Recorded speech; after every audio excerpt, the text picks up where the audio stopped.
Cyber অপরাধ এখন আর প্রযুক্তিভিত্তিক কোনো গণ্ডির ভেতরে সীমাবদ্ধ নয়, হয়ে উঠেছে বৈশ্বিক নিরাপত্তার হুমকি। হ্যাকার, স্ক্যামার আর ডিজিটাল চোরেরা গড়ে তুলছে গোয়েন্দা পর্যায়ের অপরাধ চক্র। পূর্ব ও দক্ষিণ পূর্ব এশিয়ায় ক্যান্সারের মতো সাইবার অপরাধ ছড়িয়ে পড়ছে বলে প্রতিবেদন প্রকাশ করেছে জাতিসংঘের মাদক ও অপরাধ বিষয়ক সংস্থা UNODC।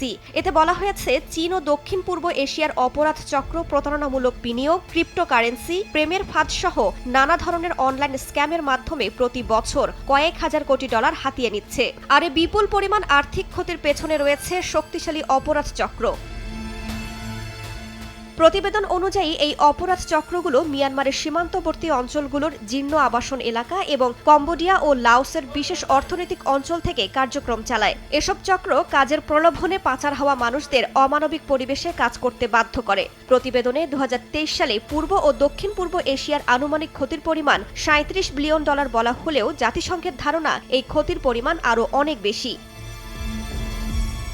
অপরাধ চক্র বর্তমানে দক্ষিণ আমেরিকা, আফ্রিকা, মধ্যপ্রাচ্য, ইউরোপ এবং প্রশান্ত মহাসাগরীয় দ্বীপপুঞ্জে ছড়িয়ে পড়ছে বলে সতর্ক করেছে UNODC।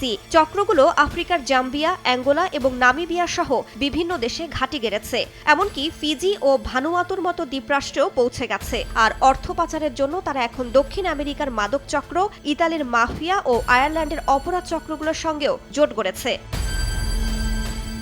প্রতিবেদনে আরও বলা হয়, অপরাধ চক্রগুলো আইনশৃঙ্খলা বাহিনীর চোখ ফাঁকি দিতে নতুন এবং অভিনব সব উপায় খুঁজে বের করছে। নিজেদের ডিজিটাল ইকোসিস্টেম তৈরি করছে, যেখানে encrypted messaging app, payment app এবং ক্রিপ্টোকারেন্সির মাধ্যমে আইনশৃঙ্খলা বাহিনীর নজর এড়িয়ে চলা সম্ভব। নেটওয়ার্কগুলোর অর্থায়ন বন্ধে সব দেশকে সম্মিলিত প্রচেষ্টা চালানোর আহ্বান জানিয়েছে জাতিসংঘের মাদক ও অপরাধ বিষয়ক সংস্থাটি।